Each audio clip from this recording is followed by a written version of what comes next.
대한민국 한 해 실종 신고 건수는 7만에서 8만 건입니다. 여러분의 관심과 도움이 절실합니다. 구독과 좋아요, 알림 설정 먼저 누르시고 꼭 공유해 주세요. 2010년 4월이었습니다. 서울의 어느 중견 건설회사 총무팀에서 일하는 이수정은 그날도 똑같은 하루를 보내고 있었죠. 39의 나이. 이혼한 지 3년째였습니다. 매일 아침 눈을 뜨면 텅 빈 침대 옆자리가 보였어요. 출근길 지하철은 사람들로 가득했지만 수정은 늘 혼자였습니다. 회사에 도착해 컴퓨터를 켜고 커피를 마시고 서류를 정리하는 일. 점심시간엔 구내식당에서 같은 팀 직원들과 밥을 먹었죠. 그들은 주말에 가족과 어디 갔다는 이야기를 나눴습니다. 수정은 그저 듣기만 했어요. 퇴근 후엔 혼자 텔레비전을 보다 잠드는 게 전부였습니다. 그런 어느 날 오후였어요. 수정이 복사실에 갔다가 게시판 앞을 지나가게 됐죠. 여러 공지사항들 사이에 형광색 종이가 한 장 붙어 있었습니다. 북한산 등반 동호회 신규 회원 모집이라고 쓰여 있었어요. 매주 토요일 오전 등산, 회식 있음, 연령 무관이라는 내용이었죠. 수정은 잠시 그 앞에 멈춰 섰습니다. 등산이라 한 번도 해본 적 없는 일이었어요. 하지만 왠지 모를 끌림이 있었죠. 이대로 계속 집과 회사만 오가다가는 정말 아무것도 남지 않을 것 같았습니다. 수정은 게시판에 적힌 번호를 핸드폰에 저장했어요. 그날 저녁 집에 돌아온 수정은 한참을 망설이다 문자를 보냈습니다. 안녕하세요. 총무팀 이수정입니다. 등산 동호회에 참여하고 싶은데 어떻게 하면 될까요? 답장은 금방 왔어요. 환영합니다. 이번 주 토요일 오전 9시 북한산 입구에서 뵙겠습니다. 토요일 아침이 왔습니다. 수정은 일찍 일어나 오래된 운동복을 꺼내 입었어요. 거울을 보니 낯선 자신이 보였죠. 언제 마지막으로 이렇게 설레는 마음으로 어딘가를 간 적이 있었을까요? 지하철을 타고 북한산 입구에 도착했을 때 이미 몇 명이 모여 있었습니다. 이수정 씨 맞으시죠? 반갑습니다. 한 남자가 다가왔어요. 키가 크고 인상이 좋은 사람이었습니다. 저는 영업팀 한기석이라고 합니다. 이 모임 만든 사람이에요. 그는 환한 미소를 지으며 악수를 청했죠. 수정은 그의 손이 따뜻하다고 느꼈습니다. 등산이 시작됐어요. 처음엔 괜찮았는데 30분쯤 지나니 숨이 찼습니다. 수정은 뒤처지기 시작했죠. 다른 사람들은 앞서 올라가고 있었어요. 혼자 천천히 계단을 오르는데 누군가 옆에 섰습니다. 한기석이었어요. 힘드시죠? 처음이시면 당연합니다. 그는 수정의 배낭을 가리키며 말했어요. 제가 들어드릴게요. 수정은 괜찮다고 했지만 기석은 이미 배낭을 받아 자신의 어깨에 메고 있었죠. 천천히 가요. 산은 안 도망갑니다. 함께 걸으며 기석은 이런저런 이야기를 꺼냈어요. 이 산의 역사, 계절마다 보이는 다른 풍경들, 등산의 매력. 그의 목소리는 부드러웠습니다. 수정은 그 목소리를 듣는 것만으로도 힘이 났어요. 어느새 정상에 가까워졌죠. 정상에 올랐을 때 펼쳐진 풍경은 놀라웠습니다. 서울 시내가 한눈에 보였어요. 바람이 얼굴을 스쳤죠. 수정은 오랜만에 뭔가 살아있다는 느낌을 받았습니다. 기석이 옆에서 말했어요. 어때요? 올라올 만하죠? 수정은 고개를 끄덕였어요. 네, 정말 좋네요. 하산 후 일행은 근처 식당에서 회식을 했습니다. 삼겹살을 구워 먹으며 소주잔을 돌렸죠. 자연스럽게 수정은 기석 옆자리에 앉게 됐어요. 기석은 회사 이야기, 재미있는 에피소드들을 들려줬습니다. 다른 사람들도 웃었지만 수정은 유독 그의 이야기에 집중했어요. 수정 씨는 총무팀에서 얼마나 일하셨어요? 기석이 물었습니다. 7년 됐어요. 수정이 대답했죠. 와, 오래 하셨네요. 저는 영업이 8년째인데 요즘 힘들어서요. 실적 압박도 있고. 기석은 쓴웃음을 지었어요. 술자리가 끝나고 흩어질 때 기석이 말했습니다. 다음 주에도 오실 거죠? 수정은 잠시 망설이다 대답했어요. 네, 올게요. 집에 돌아온 수정은 거울을 봤습니다. 볼이 붉게 상기되어 있었어요. 햇볕 때문만은 아니었죠. 그 후로 매주 토요일이 기다려졌습니다. 수정은 매번 등산 모임에 참석했어요. 기석은 항상 수정을 챙겼죠. 물을 건네주고 쉬어가자고 제안하고 하산길의 위험한 곳에선 손을 내밀었습니다. 그의 손을 잡을 때마다 수정의 심장은 빠르게 뛰었어요. 5월 어느 날 등산을 마치고 집에 돌아온 수정에게 문자가 왔습니다. 기석이었어요. 오늘 고생하셨어요. 수정 씨 덕분에 저도 즐거웠습니다. 수정은 핸드폰을 들고 한참을 미소 지었죠. 답장을 보냈어요. 저야말로요. 다음 주도 기대할게요. 그날 이후 문자가 오가기 시작했습니다. 처음엔 등산 관련된 이야기였어요. 다음 주 코스, 날씨, 준비물 같은 것들. 하지만 점점 개인적인 이야기로 바뀌어 갔죠. 오늘 회사에서 힘든 일이 있었어요. 저녁은 뭐 드셨어요? 요즘 보는 드라마 있으세요? 수정은 핸드폰을 확인하는 횟수가 늘어났습니다. 기석의 문자가 올 때마다 가슴이 두근거렸어요. 이런 감정이 얼마만인지 기억도 안 났죠. 이혼 후 처음이었습니다. 누군가 자신을 기다린다는 느낌, 누군가 자신에게 관심을 가진다는 느낌. 6월 초 기석이 전화를 걸어왔어요. 수정 씨, 혹시 이번 주말에 시간 되세요? 등산 말고 따로 만나서 커피 한잔 하면 어떨까 해서요.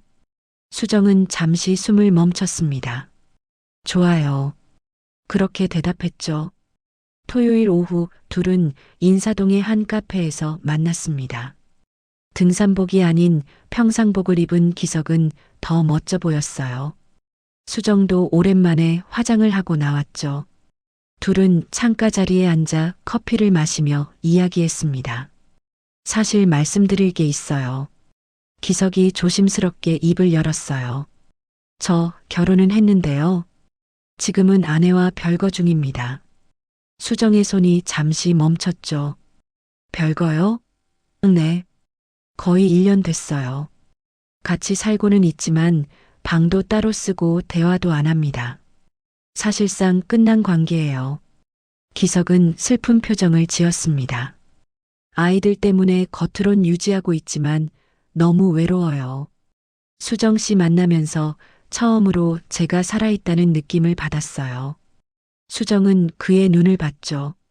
진심이 보였습니다. 아니, 그렇게 믿고 싶었어요. 저도요. 저도 오랜만에 이렇게 누군가와 편하게 이야기해봐요. 수정이 말했습니다. 기석이 수정의 손을 잡았어요. 앞으로 잘 부탁드려요. 수정은 그 손을 놓지 않았죠. 따뜻했습니다. 너무나 따뜻했어요. 그날 이후 둘의 관계는 급격히 가까워졌습니다. 평일에도 만났고 주말엔 함께 시간을 보냈죠. 수정은 행복했어요. 정말 오랜만에 느끼는 행복이었습니다. 기석은 수정에게 꽃을 사주고 맛있는 식사를 대접했어요. 수정의 이야기를 들어줬고 웃게 만들었죠. 하지만 가끔 불안이 스쳤습니다. 정말 별거 중일까? 정말 정리가 될까? 하지만 수정은 그 생각을 밀어냈어요. 기석을 믿기로 했습니다. 사랑한다는 그의 말을 믿기로 했죠. 이번엔 다를 거라고, 이번엔 행복할 수 있을 거라고 스스로에게 말했습니다. 그렇게 봄이 지나가고 여름이 왔어요. 수정의 얼굴엔 미소가 늘어났습니다. 회사 동료들도 알아차렸죠. 요즘 표정이 좋으시네요. 수정은 그저 웃으며 대답했어요. 그냥 기분이 좋아서요. 하지만 수정은 몰랐습니다. 이 행복이 얼마나 위태로운 것인지, 이 관계가 어떤 결말을 맞이하게 될지, 그저 지금 이 순간이 영원하기를 바랄 뿐이었어요. 여름이 깊어갈수록 수정의 불안도 커졌습니다. 기석과 만난 지 석 달째였어요. 그는 여전히 다정했고 수정을 아껴주는 것처럼 보였죠. 하지만 뭔가 이상했습니다. 주말 저녁엔 절대 연락이 안 됐어요. 평일에도 특정 시간대엔 전화를 받지 않았죠. 무슨 일 있어요? 수정이 물으면 기석은 항상 같은 대답을 했습니다. 회사 일이 좀 있어서요. 미안해요. 그리고 다음 날이면 더 다정하게 굴었어요. 선물을 사오거나 맛있는 저녁을 사주었죠. 수정은 의심을 접었습니다. 그를 믿고 싶었어요. 7월 어느 토요일 수정은 기석과 명동에서 만나기로 했습니다. 약속 시간 30분 전에 도착한 수정은 근처 카페에서 기다렸어요. 창밖을 보다가 익숙한 뒷모습을 발견했죠. 기석이었습니다. 그런데 혼자가 아니었어요. 한 여자가 옆에 있었습니다. 그리고 두 아이가 앞서 걸어가고 있었어요. 초등학생쯤 돼 보이는 남자아이와 여자아이. 4명은 자연스럽게 함께 걸었죠. 기석이 막내로 보이는 여자아이의 손을 잡았습니다. 아이가 뭔가 말하자 기석은 웃으며 고개를 끄덕였어요. 수정의 심장이 얼어붙었습니다. 손에 들고 있던 커피가 떨렸어요. 저게 별거라고요? 저렇게 다정한 모습이 끝난 관계라고요? 수정은 자리에서 일어났습니다. 밖으로 나가 그들을 따라갔죠. 멀찍이 떨어져서 백화점 앞에서 4명이 멈춰 섰어요. 기석이 아이들에게 뭔가 사주는 것 같았습니다. 아내로 보이는 여자는 옆에서 가방을 들고 있었죠. 평범한 가족의 모습이었어요. 행복해 보이기까지 했습니다. 수정은 그 자리에 서서 한참을 지켜봤어요. 구역질이 났습니다. 눈물이 핑 돌았죠. 휴대폰이 울렸어요. 기석이었습니다. 수정 씨, 거의 다 갔어요. 5분만 기다려주세요. 수정은 전화를 끊었습니다.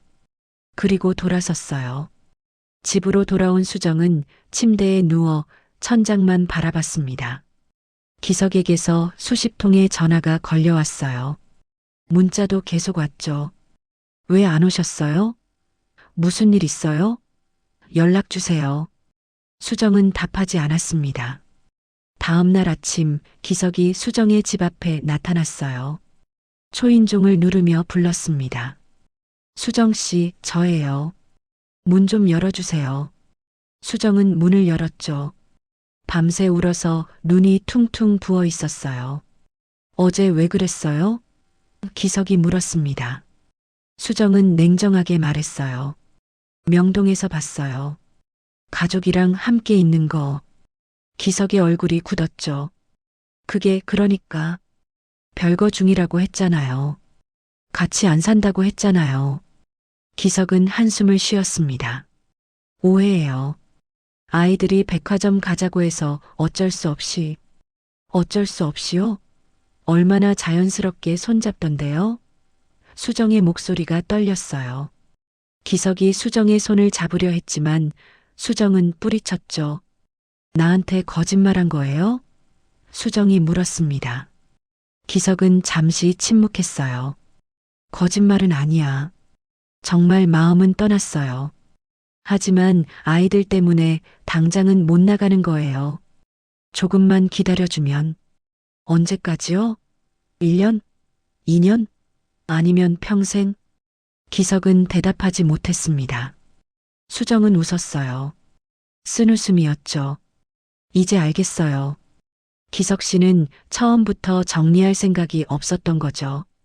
나는 그냥 외로움을 달래주는 존재였던 거고. 아니야. 진심이었어요. 진심이면 왜 거짓말을 해요? 수정이 소리쳤습니다. 가족이랑 잘 지내면서 나한테는 별거 중이라고. 그게 진심이에요? 기석은 변명을 늘어놨어요. 하지만 어떤 말도 수정의 마음을 돌릴 수 없었습니다. 그날 이후 수정은 기석을 피했습니다. 회사에서 마주쳐도 모른 척 했어요. 등산 모임도 나가지 않았죠. 하지만 쉽지 않았습니다. 기석이 계속 연락했거든요. 문자, 전화, 이메일까지. 만나서 얘기해요. 오해 풀게요. 보고 싶어요. 8월이 됐습니다. 수정은 버티려 했어요. 이렇게 끝내야 한다고 스스로에게 말했죠. 하지만 마음은 딴 데 가 있었습니다. 밤마다 기석 생각을 했어요. 함께했던 순간들이 떠올랐죠. 산에서 손을 잡아주던 모습, 웃으며 이야기하던 모습, 다정하게 쳐다보던 눈빛. 한 달이 지났습니다. 수정의 친구 미경이 찾아왔어요. 요즘 왜 이래? 많이 야윈 것 같은데. 수정은 그제야 울음을 터뜨렸습니다. 모든 걸 이야기했죠. 기석과의 만남, 거짓말, 그리고 헤어지지 못하는 자신. 미경은 수정의 손을 잡았어요. 수정아, 정신 차려. 유부남이야. 게다가 너한테 거짓말까지 했잖아. 알아. 근데 미경아, 나 너무 외로웠어. 이혼하고 처음으로 누군가 날 필요로 한다고 느꼈어. 그 사람은 너를 필요로 한 게 아니라 이용한 거야. 수정은 고개를 저었습니다. 아니야. 기석 씨는 나를 진심으로 대했어. 내가 느꼈어. 미경이 답답한 표정을 지었어요. 그럼 왜 거짓말을 했겠어? 진심이었으면 처음부터 솔직하게 말했겠지. 수정은 대답할 수 없었죠. 이제 그만해. 너만 다쳐. 미경이 말했습니다. 아직 늦지 않았어. 지금 정리하면 돼. 하지만 수정의 귀엔 들어오지 않았어요. 마음이 이미 기석에게 가 있었거든요. 조금만 더 기다려 볼게. 기석 씨가 분명 정리할 거야. 미경은 한숨을 쉬었습니다. 너 후회할 거야. 그리고 떠났어요. 수정은 혼자 남았죠. 창밖을 보니 비가 내리고 있었습니다. 여름 장마였어요. 9월 초 기석이 다시 연락했습니다. 만나줄래요? 제발. 수정은 거절하려다 결국 만나기로 했어요. 회사 근처 조용한 카페였습니다. 기석은 수척해 보였어요. 힘들었어요. 수정 씨 없으니까. 나도요. 수정이 솔직하게 말했습니다. 기석이 수정의 손을 잡았어요. 미안해요. 솔직하게 말했어야 했는데 수정 씨를 잃을까봐 무서워서. 지금은 정리할 수 있어요? 수정이 물었죠. 기석은 잠시 망설였습니다. 시간이 좀 필요해요. 아이들이 아직 어려서. 큰아이가 중학교 가면 그때. 그게 언제예요? 2년 후요. 수정의 가슴이 철렁했어요. 2년이라니. 하지만 수정은 고개를 끄덕였습니다. 기다릴게요. 기석이 환하게 웃었어요. 고마워요. 꼭 책임질게요. 그리고 둘은 다시 만나기 시작했죠. 하지만 예전과는 달랐습니다. 수정은 늘 불안했어요. 기석이 약속 시간에 늦으면 가족과 함께 있는 건 아닌지 의심했죠. 전화를 안 받으면 화가 났습니다.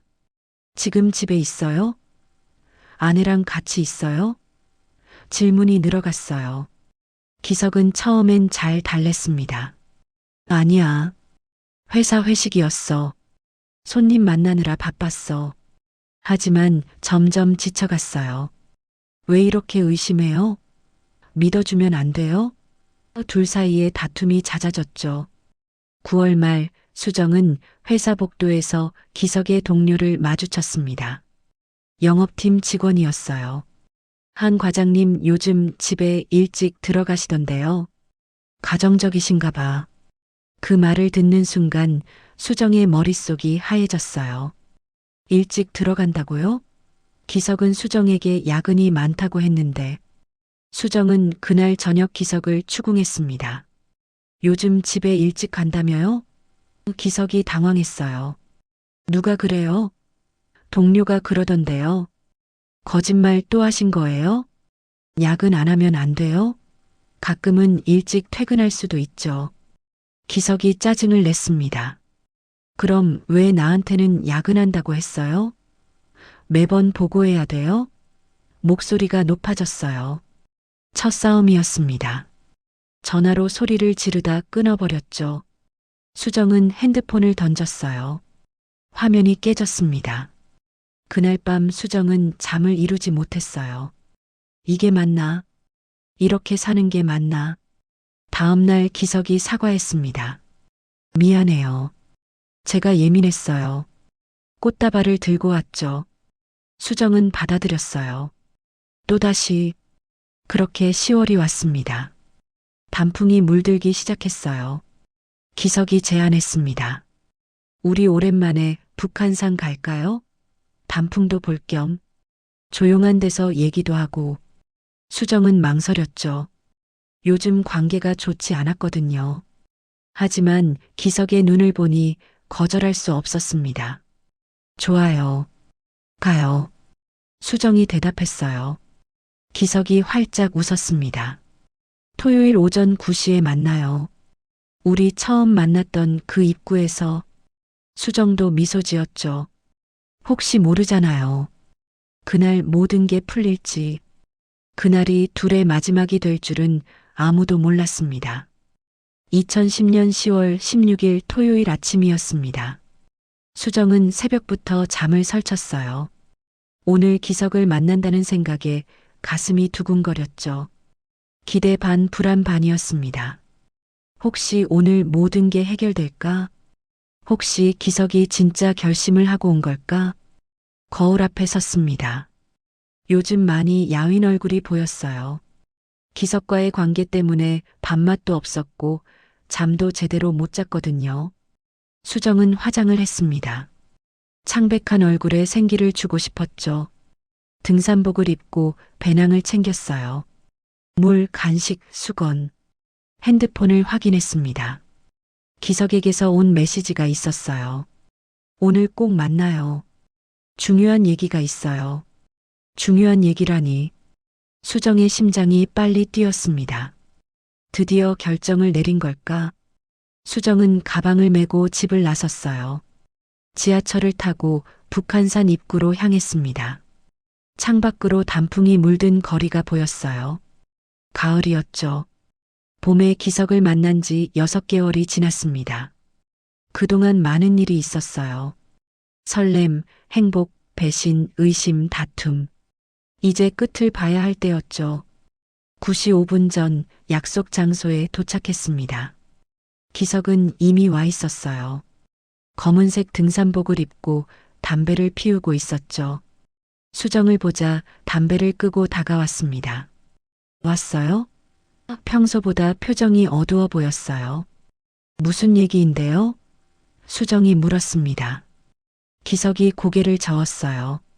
일단 올라가면서 해요. 여기는 사람이 많아서. 주변을 둘러보니 등산객들이 꽤 있었죠. 수정은 고개를 끄덕였습니다. 그럼 가요. 등산이 시작됐어요. 하지만 예전과는 달랐습니다. 기석은 말이 없었고 수정의 짐을 들어주지도 않았죠. 그저 앞서 걸었어요. 수정은 뒤따라 올라갔습니다. 숨이 차기 시작했지만 쉬자는 말도 못했어요. 30분쯤 올랐을까? 등산로가 두 갈래로 나뉘었습니다. 하나는 정상으로 가는 길, 다른 하나는 계곡으로 이어지는 길이었어요. 기석이 계곡 쪽을 가리켰죠. 저쪽으로 가요. 조용한 데서 얘기하고 싶어요. 수정은 잠시 망설였습니다. 계곡 쪽은 사람이 별로 없었거든요.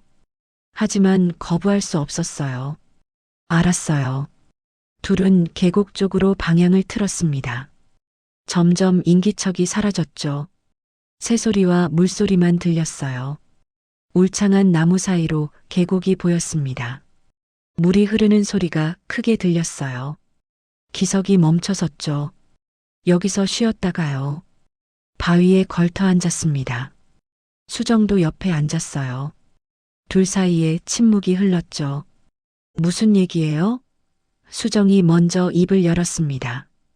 기석은 한참 동안 말이 없었어요. 그러다 천천히 말했죠. 수정 씨, 우리 이제 그만 만나요. 수정의 얼굴이 굳었습니다. 뭐라고요? 더 이상 못하겠어요. 너무 힘들어요. 기석이 말했습니다. 매번 의심하고 다투고 저도 지쳤어요. 수정은 믿을 수 없었어요. 지금 나보고 헤어지자는 거예요? 그게 서로한테 나을 것 같아요. 서로한테? 수정이 웃었습니다. 비웃음이었죠. 기석 씨한테 나은 거겠죠. 나는 어떻게 되든 상관없고, 그게 아니라, 그럼 뭔데요?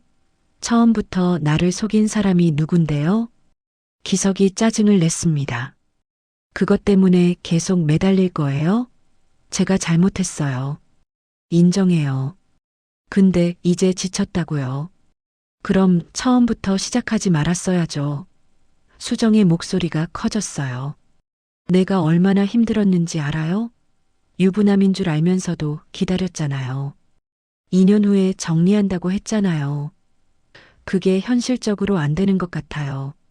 기석이 고개를 저었죠. 아내가 이혼은 절대 안 한대요. 수정은 소름이 돋았습니다. 아내가 안 한대요? 그럼 아내한테 말했어요? 우리 사이 말 안 했어요. 근데 분위기상 이혼은 불가능해요. 거짓말. 수정이 소리쳤습니다. 처음부터 정리할 생각 없었던 거잖아요. 나는 그냥 외로움 달래는 도구였던 거고. 도구라니요. 그런 적 없어요. 그럼 뭔데요? 사랑했다면서요? 책임진다면서요? 기석이 일어섰습니다. 이러니까 헤어지자는 거예요. 너무 집착해요. 수정도 벌떡 일어났어요. 집착? 내가 집착한다고? 거짓말쟁이가. 손이 나갔습니다. 기석의 뺨을 때렸죠. 기석의 표정이 차갑게 변했어요. 지금 뭐 하는 거예요?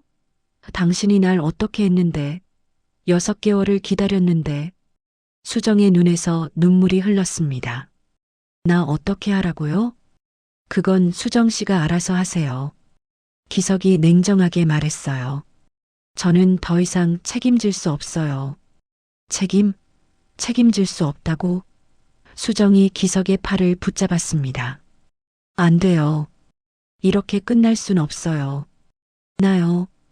기석이 팔을 뿌리쳤어요. 수정이 뒤로 비틀거렸죠. 당신 때문에 내 인생이 엉망이 됐어요. 회사에서도 소문났고 친구들도 다 떠났어요. 그건 제 잘못이 아니에요. 잘못이 아니라고요?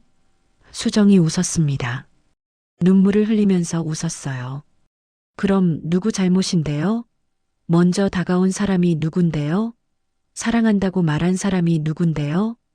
기석은 대답하지 않았습니다. 그저 외면했어요. 하산해요. 더 이상 할 말 없어요. 돌아서서 걷기 시작했죠. 수정이 뒤따라갔습니다. 안 돼요. 가지 마요. 제발, 그만 따라와요. 기석이 멈춰서서 뒤돌아봤어요. 이제 정말 끝이에요. 다시는 연락하지 마세요. 끝이라고요? 그렇게 쉽게? 수정이 다가갔습니다. 나를 어떻게 하려고요? 제발 좀 놔줘요. 기석이 소리쳤습니다. 그 순간 둘 사이에 격렬한 다툼이 벌어졌어요. 밀고 당기고 수정이 기석의 옷을 붙잡았고 기석은 떼어내려 했죠. 험한 말들이 오갔습니다. 당신이 내 인생을 망쳤어요. 제가 뭘 어쨌다고요. 거짓말쟁이, 비겁한 사람, 정신 좀 차려요. 그리고 어느 순간 소리가 멈췄습니다. 계곡엔 다시 물소리만 흐르고 있었어요. 새들이 날아갔죠. 바람이 나뭇잎을 흔들었습니다. 하지만 두 사람의 목소리는 더 이상 들리지 않았어요. 얼마 후 기석은 혼자 하산했습니다. 얼굴은 창백했고 옷은 흙투성이었어요. 손이 떨리고 있었죠. 주차장에 도착한 기석은 차에 올라탔습니다. 시동을 걸었어요. 그리고 빠르게 그곳을 떠났죠.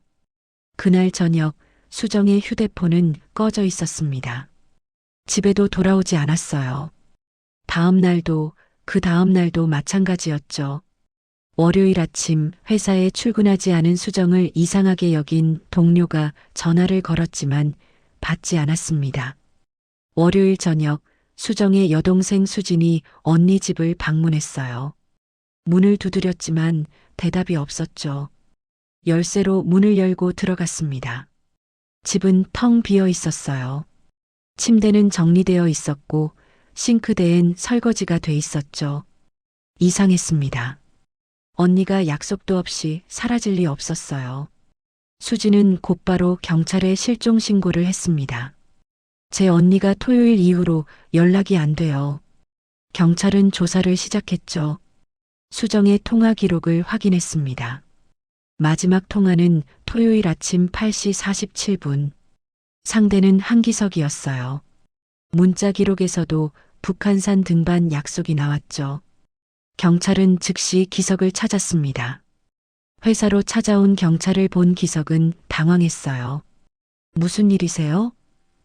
이수정 씨 아십니까? 네, 같은 회사 직원인데요. 토요일에 만나셨죠? 기석은 잠시 침묵했습니다. 그러고는 고개를 끄덕였어요. 네, 북한산에서 잠깐 봤어요. 잠깐이요? 등산하러 같이 갔다가 각자 하산했어요. 몇 시에 헤어지셨습니까? 12시쯤요. 기석이 대답했습니다.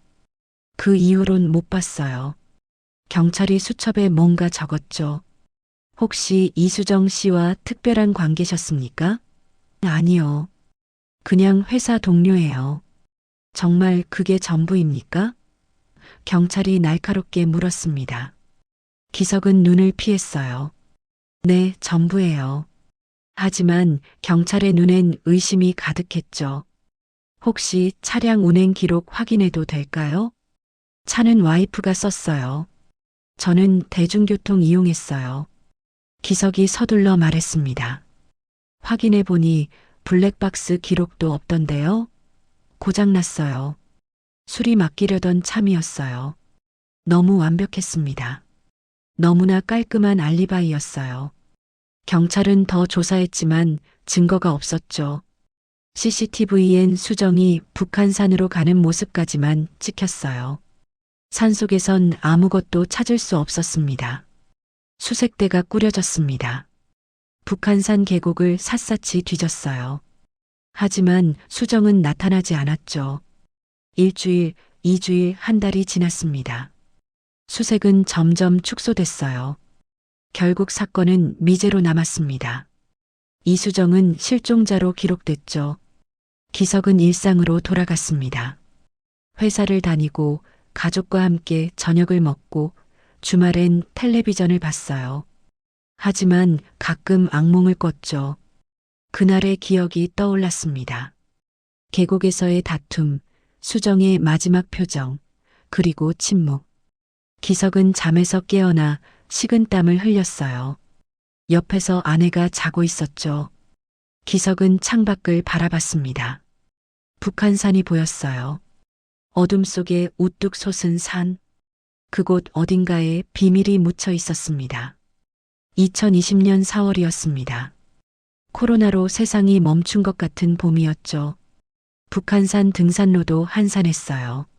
사람들은 집에 머물렀고 산은 오랜만에 고요했습니다. 그날 오후 한 등산객이 계곡 근처를 지나가다 이상한 것을 발견했어요. 비가 많이 와서 흙이 쓸려 내려간 곳이었죠. 그곳에 뼈 같은 게 보였습니다. 처음엔 동물 뼈려니 했어요. 하지만 가까이 가보니 달랐죠. 사람의 뼈였습니다. 등산객은 즉시 119에 신고했어요. 북한산 계곡에 사람 뼈가 있는 것 같아요. 경찰과 감식반이 출동했죠. 현장을 확인한 감식 반원의 얼굴이 굳었습니다. 여기 봐. 한 감식 반원이 무언가를 집어들었어요. 녹슨 금속 조각이었죠. 자세히 보니 열쇠고리였습니다. 흙을 털어내자 글자가 보였어요. 이수정이라고 적혀 있었죠. 이수정? 이름 같은데? 한번 확인해봐. 경찰은 즉시 실종자 데이터베이스를 뒤졌습니다. 2010년 10월 실종된 이수정. 당시 39세. 북한산 등반 후 실종. 마지막 목격자 한기석. 10년 전 사건이네. 담당 형사가 파일을 펼쳤어요. 당시 미제로 종결됐어. 유골 수습하고 DNA 감식 의뢰합시다. 며칠 후 결과가 나왔습니다. 유골은 이수정이 맞았어요. 뉴스가 터졌습니다. 10년 만에 발견된 실종 여성의 유골 기사가 쏟아졌죠. 당시 사건을 기억하는 사람은 많지 않았어요. 하지만 수정의 여동생 수지는 달랐습니다. 수지는 10년 동안 언니를 찾아 헤맸어요. 사설 탐정을 고용하기도 했고 무당을 찾아가기도 했죠. 하지만 아무런 단서도 없었습니다. 그러다 이 소식을 들은 거예요. 경찰서로 달려간 수진의 눈엔 눈물이 가득했습니다. 제 언니예요? DNA 검사 결과 일치합니다. 어떻게 죽었어요? 담당 형사가 고개를 숙였어요. 그건 아직 확실하지 않습니다. 10년 전에도 확실하지 않다고 했잖아요. 수진이 소리쳤습니다. 그 사람 한기석이요. 그 사람이 했을 거 아니에요? 증거가 있어야 합니다. 증거요? 언니가 마지막으로 만난 사람이 그 사람인데요. 형사는 침묵했어요. 수진의 말이 맞았죠. 당시에도 의심은 했습니다. 하지만 증거가 없었어요. 이번엔 달라야 했죠. 재수사하겠습니다. 반드시 진실을 밝히겠습니다. 재수사팀이 꾸려졌습니다. 은퇴한 형사 출신 탐정 박철수도 참여했어요. 그는 당시 이 사건을 맡았던 사람이었죠. 10년 동안 가슴에 담아온 사건이었습니다. 한기석, 이 사람 지금 어디 있나? 박철수가 물었어요. 지방으로 이사 갔습니다. 회사도 퇴직했고요. 가족은? 아내, 자녀들과 함께 살고 있습니다. 10년 동안 평범하게 살았다는 거지. 박철수는 이를 악물었습니다. 다시 파보자. 10년 전에 놓친 게 분명히 있을 거야. 수사팀은 당시 기록을 전부 꺼냈어요. 진술서, 통화 기록, 목격자 증언. 하나하나 다시 검토했죠. 여기 봐. 한 형사가 뭔가 발견했습니다. 한기석이 당시 차를 안 몰고 갔다고 했잖아요. 그래, 대중교통 이용했다고 했지. 근데 주차장 CCTV를 다시 확인해 보니 그날 그의 차가 있었어요. 뭐? 박철수가 화면을 봤습니다. 검은색 승용차가 주차장에 들어오는 모습이 보였어요. 시간은 오전 8시 30분. 번호판이 선명했죠. 한기석의 차량이 맞았습니다. 이 새끼가 거짓말을 했어. 박철수가 책상을 쳤어요. 당장 불러. 경찰은 한기석을 소환했습니다. 며칠 후 한기석이 경찰서에 나타났어요. 10년이 지났지만 크게 변하지 않았습니다. 다만 머리가 희끗희끗해졌죠. 오랜만입니다. 한기석 씨. 박철수가 말했습니다. 기석은 담담한 표정이었어요. 10년이나 지난 일을 왜 이제 와서 묻습니까? 이수정 씨의 유골이 발견됐으니까요. 기석의 눈이 잠깐 흔들렸습니다. 하지만 금방 평정을 찾았죠. 그래요? 안 됐네요. 안 됐다고요? 박철수가 파일을 펼쳤어요. 당신이 마지막으로 본 사람인데 그게 다예요? 저도 놀랐어요. 같이 등산했다가 헤어진 건데. 차 몰고 갔죠? 박철수가 물었습니다. 기석이 당황했어요. 아니, 대중교통. 거짓말 마세요. CCTV에 다 나와 있어요. 기석은 잠시 침묵했습니다. 아, 그날 차 가져갔나? 기억이 잘. 10년 전 일인데 기억 안 나요? 여자 한 명이 실종됐는데 박철수의 목소리가 높아졌어요. 기억나지 않는데 어쩌라는 거예요? 기석이 되받았죠. 당시에도 조사받았잖아요. 전 아무것도 안 했어요. 그럼 왜 차 가져간 걸 숨겼어요? 숨긴 게 아니라 까먹었어요. 박철수는 다른 서류를 꺼냈습니다. 차량 정비 기록 봤어요. 2010년 10월 17일, 그러니까 이수정 씨 실종 다음 날. 차량 하부 세척했더군요. 기석의 얼굴이 굳었어요. 그게 뭐가 문제인데요? 그날 비 안 왔어요. 근데 왜 하부 세척을 했죠? 더러웠으니까 했겠죠. 산에 가면 차 밑이 더러워지나요? 박철수가 냉소했습니다. 기석은 변호사를 요청했어요. 더 이상은 변호사 없이 대답 안 하겠습니다. 하지만 수사는 계속됐죠. 당시 정비소 직원을 찾아냈습니다. 기억나세요? 2010년 10월에 한기석이라는 사람이 차 하부 세척했던 거. 정비소 사장이 고개를 끄덕였어요. 아, 그때. 기억나죠? 이상했거든요. 왜요? 보통은 흙탕물 튀었을 때 하는 건데, 그때는 날씨가 맑았어요. 근데 굳이 하자고 하더라고요. 급하게. 얼굴 표정은 어땠나요? 긴장한 것 같았어요. 계속 시계를 봤어요. 이건 결정적이었습니다. 수사팀은 더 파고들었어요. 기석의 휴대폰 기록을 다시 조회했죠. 당시에는 발견하지 못했던 게 나왔습니다. 10월 16일 오후 12시 43분.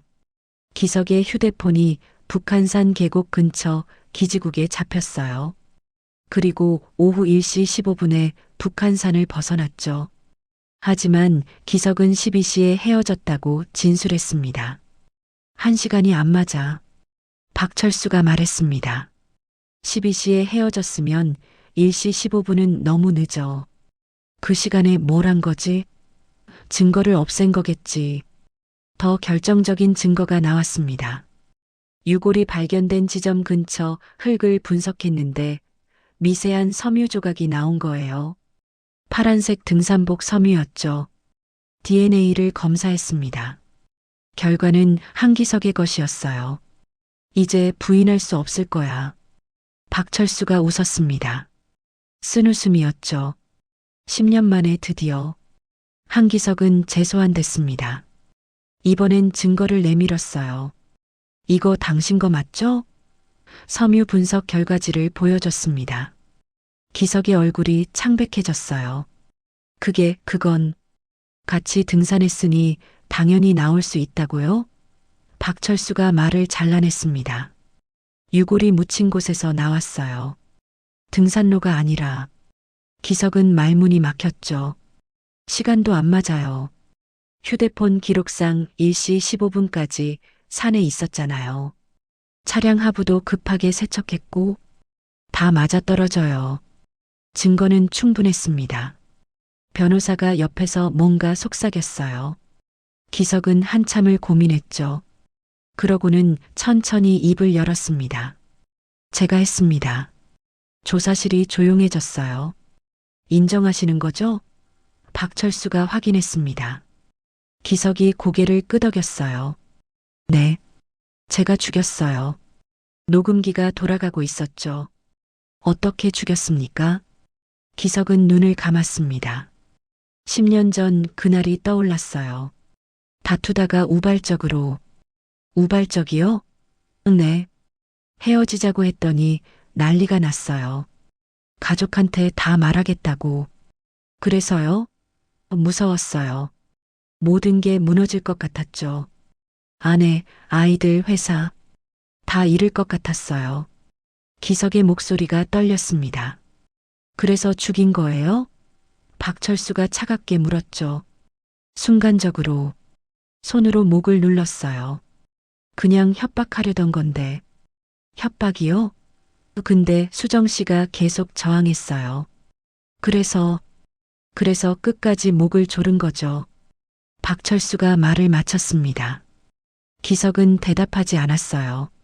하지만 침묵이 곧 인정이었죠. 그 다음엔요? 정신을 차려보니 이미 죽어 있었어요. 너무 당황해서 그냥 흙으로 덮었어요. 차로 돌아와서 하부 세척하고, 네. 혹시 몰라서 양심은 없었어요? 박철수가 물었습니다. 10년 동안 가족들이 얼마나 고통받았는지 알아요? 기석은 고개를 숙였어요. 죄송합니다. 하지만 그 사과가 뭘 바꿀 수 있을까요? 이미 10년이 지났습니다. 수정은 돌아오지 않아요. 그저 차가운 뼈로만 남았죠. 뉴스는 연일 이 사건을 다뤘습니다. 10년 만에 밝혀진 진실 비겁한 살인자의 고백 기사들이 쏟아졌어요. 사람들은 분노했죠. 한기석은 구속됐습니다. 수지는 경찰서에서 기석과 마주쳤어요. 유리 너머로 보이는 기석의 모습. 수지는 그를 노려봤습니다. 우리 언니가 뭘 잘못했어요? 기석은 고개를 들지 못했죠. 사랑했다는 이유로요? 당신을 믿었다는 이유로요? 수진의 목소리가 떨렸습니다. 10년 동안 당신은 행복하게 살았죠. 우리 가족은 지옥이었는데. 기석은 아무 말도 하지 못했습니다. 할 수 있는 말이 없었어요. 변명의 여지가 없었죠. 수지는 돌아섰습니다. 지옥에서 만나요. 그리고 떠났어요. 재판이 시작됐습니다. 기석의 변호인은 우발적 범행을 주장했어요. 계획적이지 않았습니다. 순간적인 격정 범죄였습니다. 하지만 검사는 달랐죠. 차량 하부 세척, 거짓 진술, 블랙박스 고장. 이게 우발적입니까? 범행 후 10년 동안 숨기며 평범하게 산 것도 우발적입니까? 이건 치밀한 은폐입니다. 증인들이 나왔습니다. 수정의 친구 미경도 증언했어요. 수정이는 기석을 정말 사랑했어요.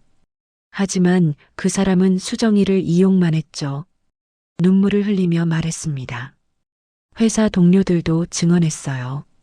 한기석은 능력 있고 똑똑한 사람이었습니다. 그래서 더 무섭죠. 계산적이었다는 거니까. 기석에게 불리한 증언만 쌓여갔어요. 최후 진술에서 기석이 말했습니다. 정말 죄송합니다. 매일 악몽을 꿨어요. 수정 씨가 나타나서 저를 노려봤죠.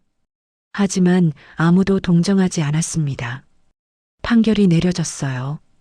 피고인 한기석에게 징역 22년을 선고한다. 법정이 술렁였죠. 기석은 무표정했습니다. 이미 각오한 듯 했어요. 항소는 기각됐습니다. 수지는 언니의 유고를 화장했어요. 작은 납골당에 모셨죠. 비석에는 이렇게 적었습니다.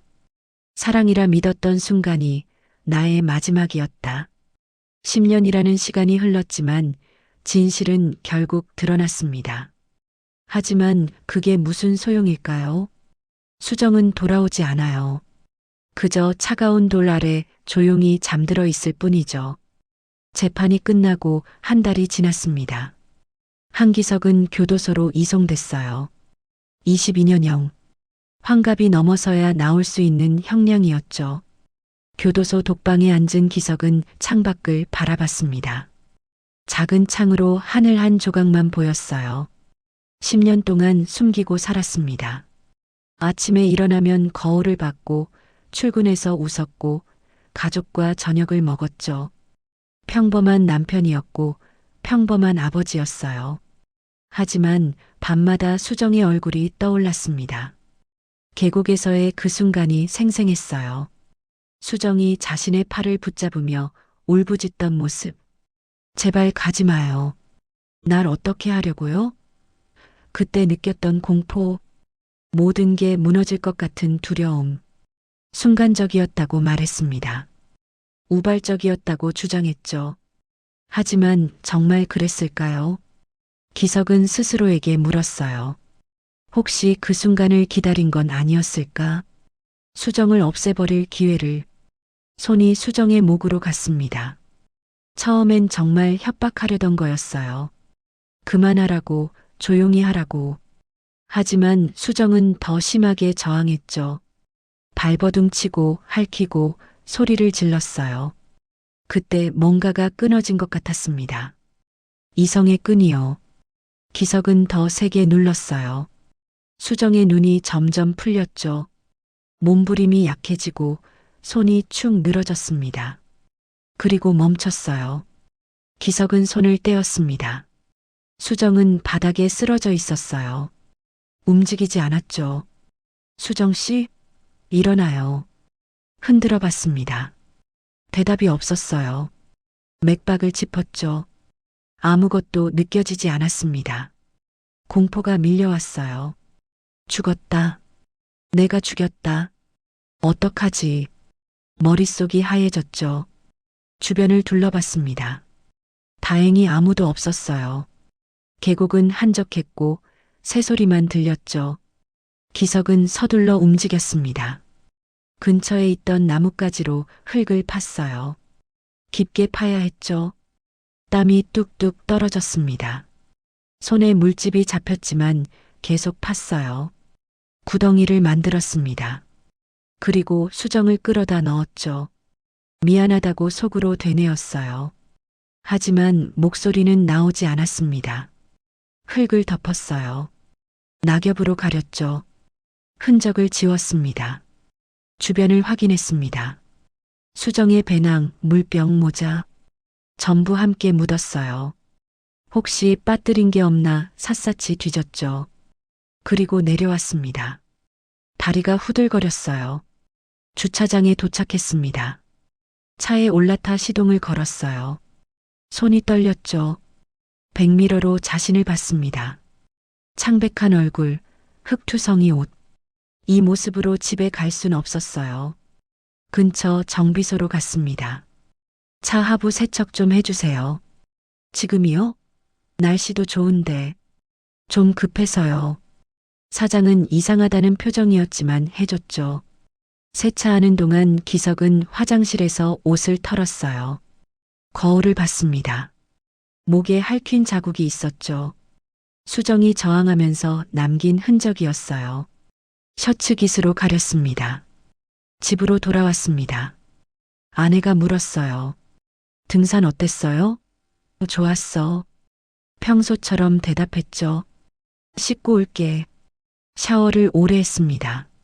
물이 뜨거웠지만 계속 맞았어요. 씻어낼 수 있을 것 같아서. 하지만 씻어지지 않았습니다. 그날 이후로도, 그 다음 날도, 그 후 10년 동안도 수정은 계속 기석의 머릿속에 남아 있었어요. 꿈에 나타나고 길을 걷다 뒤를 돌아보게 만들었죠. 교도소 안에서 기석은 생각했습니다. 만약 그날 헤어지자는 말을 안 했다면, 만약 수정을 처음부터 만나지 않았다면, 만약 솔직했다면, 하지만 이미 늦었어요. 한편 수지는 언니의 납골당을 자주 찾았습니다. 꽃을 가져가고 앉아서 이야기했어요. 언니, 이제 편히 쉬어. 범인 잡았어. 하지만 마음이 편하지 않았죠. 언니는 사랑을 원했을 뿐이었어요. 누군가에게 소중한 사람이 되고 싶었던 거죠. 이혼 후 홀로 지내며 얼마나 외로웠을까. 그 외로움을 한기석이 파고들었습니다. 처음엔 다정했겠죠. 짐을 들어주고 웃게 만들고 특별하다고 말해줬을 거예요. 수정은 그 말들을 믿었습니다. 진심이라고 생각했죠. 하지만 거짓이었어요. 기석은 수정을 사랑한 적이 없었습니다. 그저 일상의 권태를 달래줄 존재가 필요했던 거죠. 아내와의 관계가 식었을 때, 회사에서 스트레스 받을 때, 수정은 도피처였어요. 하지만 수정이 더 원하기 시작했습니다. 진지한 관계를, 미래를, 약속을. 기석은 부담스러웠죠. 가족을 버릴 생각은 없었거든요. 그저 잠시 즐기려던 관계였는데 수정은 전부를 걸었어요. 그래서 제거하기로 한 겁니다. 우발적이라고 말했지만 어쩌면 그날 산행을 제안한 것부터 계획이었을지 몰라요. 조용한 곳, 사람 없는 곳, 증거를 남기지 않을 수 있는 곳. 법정에서 기석의 아내를 봤습니다. 충격받은 얼굴이었어요. 남편이 바람을 피웠다는 사실도, 여자를 죽였다는 사실도 몰랐던 거죠. 10년 동안 옆에서 함께 살았는데 아내는 이혼 소송을 냈습니다. 두 자녀는 아버지와 연을 끊었죠. 우리한테 아버지는 없어. 기석은 가족도 잃었어요. 지키려고 수정을 죽였는데 결국 다 잃은 겁니다. 수지는 재판 기록을 읽으며 생각했어요. 언니가 마지막 순간 뭘 느꼈을까? 배신감? 분노? 아니면 여전히 사랑이었을까? 죽는 순간에도 기석을 원망하지 않았을지 몰라요. 그게 더 슬펐습니다. 사랑은 맹목적이니까요. 수정은 끝까지 기석을 믿으려 했을 거예요. 언젠가 자신을 선택해 줄 거라고, 함께 할 수 있을 거라고. 그 믿음이 죽음으로 이어진 겁니다. 법정에서 수진이 했던 말이 있었어요. 언니는 사랑이 아니라 믿음을 원했어요. 진심을 원했다는 뜻이었죠. 거짓말이 아닌, 이용이 아닌 진짜 관계를. 하지만 기석은 그걸 줄 수 없었습니다. 아니, 주지 않았어요. 줄 수 있었는데 선택하지 않은 거죠. 처음부터 솔직했으면 됐습니다. 저는 유부남이고 가족을 떠날 생각 없어요. 가벼운 만남만 원해요. 그랬다면 수정이 선택했겠죠. 하지만 기석은 거짓말을 했습니다. 별거 중이라고, 곧 정리할 거라고, 수정만 사랑한다고. 그 거짓말로 수정을 묶어뒀어요. 희망을 주고 빼앗고 또 주고 결국 죽음으로 끝낸 겁니다. 박철수 탐정은 사건 파일을 정리하며 한숨을 쉬었어요. 30년 형사 생활에서 수많은 사건을 봤죠. 하지만 이 사건은 특히 씁쓸했습니다. 사랑이라는 이름의 집착과 그것을 이용한 비겁함. 사람이 사람을 죽이는 이유는 참 많지. 박철수가 혼잣말을 했어요. 돈, 원한, 질투. 근데 이번 건 뭐였을까? 모신? 자기 평화를 지키려고 다른 사람의 삶을 뺏은 거지. 그는 수정의 사진을 봤습니다. 실종 당시 사진이었어요. 평범한 얼굴, 수줍은 미소. 누군가의 딸이었고 언니였고 친구였죠. 그저 사랑받고 싶었던 평범한 여자. 그게 잘못인가요? 세상엔 수정 같은 사람이 많습니다. 외로움을 느끼고 누군가를 만나고 사랑에 빠지죠. 때론 그 사랑이 독이 되기도 해요. 상대가 진심이 아닐 때, 거짓말을 할 때, 이용할 때. 이 사건은 우리에게 묻습니다. 사랑이란 뭘까요? 상대를 소유하는 거? 자신의 외로움을 채우는 거? 아니면 진심으로 존중하고 책임지는 거? 기석은 전자였고 수정은 후자를 원했어요. 그 차이가 비극을 낳았습니다. 기석은 22년을 감옥에서 보낼 거예요. 하지만 그게 수정의 삶을 되돌려 줄까요? 수진의 상처를 치유할까요? 아니죠. 아무것도 되돌릴 수 없습니다. 지금 이 순간에도 누군가는 잘못된 사랑에 빠져 있을 거예요. 상대가 유부남인 줄 알면서도 거짓말을 듣고 있으면서도 위험하다는 걸 느끼면서도 놓지 못하는 사람. 수정처럼요. 그들에게 이 이야기가 경고가 되길 바랍니다. 사랑은 아름답지만 맹목적이면 안 돼요. 상대를 믿되 의심할 줄도 알아야 하죠. 자신을 소중히 여기고 위험 신호를 놓치지 말아야 합니다. 거짓말하는 사람은 계속 거짓말해요. 바뀌지 않습니다. 수정은 기다렸지만 기석은 변하지 않았죠. 아니, 처음부터 변할 생각이 없었어요. 그런 사람에게 인생을 걸어선 안 됩니다. 그리고 한기석 같은 사람들에게도 말하고 싶어요. 외로우면 관계가 식었으면 솔직해지세요. 거짓말로 누군가를 묶어두지 마세요. 그건 사랑이 아니라 폭력입니다. 결국 모두를 파괴하죠. 수정의 무덤 앞 비석에는 이렇게 적혀 있습니다. 사랑이라 믿었던 순간이 나의 마지막이었다. 이 문장이 가슴을 아프게 하는 이유는 뭘까요? 진심이었기 때문입니다. 수정은 진심으로 사랑했어요. 진심으로 기다렸고 진심으로 믿었죠. 하지만 상대는 진심이 아니었습니다. 그 불균형이 죽음을 낳았어요. 사랑은 혼자 하는 게 아니니까요. 2020년 가을, 수지는 납골당을 나서며 하늘을 봤습니다. 구름이 흘러가고 있었어요. 언니, 이제 진짜 편히 쉬어. 다시는 아프지 마. 바람이 불었습니다. 마치 대답하는 것 같았죠.